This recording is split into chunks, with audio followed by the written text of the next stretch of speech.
อาหารการกินนี่หมดเลยทำไมทรงปู่จึงไม่ฉันปลาอื่นคะคุณแม่ท่านไม่เอาท่านคนโบราณอ๋อ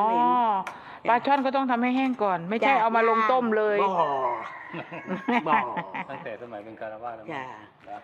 ท่านก็ไม่ได้ยุ่งท่านไปบวชตั้งแต่ปลาเล็กๆตอนนี้ปลา68แล้วค่ะแต่ทีนี้ท่านไปแม่เสียตั้งแต่ปลา2 ขวบเนาะท่านมีลูกกี่คนมี5 คนป้านี่เป็นคนที่คนที่4โอ้แสดงว่าคนสุดท้องยิ่งตัวเล็กอยู่เลยจ้ะคนสุดท้องน่ะตอนท่านไปเนาะแดงๆเลยตายนี้จากโอ้เสียไปแล้วพอขวบกว่าพี่สาวท่านน่ะดูแลแล้วขวบกว่าเขาก็เสียคนที่เป็นน้องคนเล็กทีนี้ตอนนี้หลวงปู่น่ะมียานตรงนี้อธิษฐานจิตมาเกิดเป็นหลานแม่ปิ่นเนี่ยเป็นหลานคนเล็ก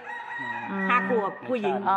ชาตินี้นี่ก็เลี้ยงที่เลี้ยงกันแล้วคนเล็กที่เสียไปนะจ้าสาธุไป60 ปีดูสิโอ้สาธุ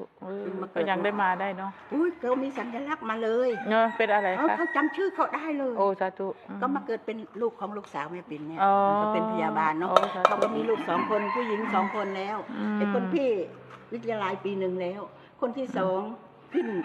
ม.3อยากเรียนอยู่มารีแล้วคนเล็กอนุบาล3เนี่ยมาเกินพ่อหลายเขามีสัญลักษณ์แล้วแม่ปิ่นมีลูกไหม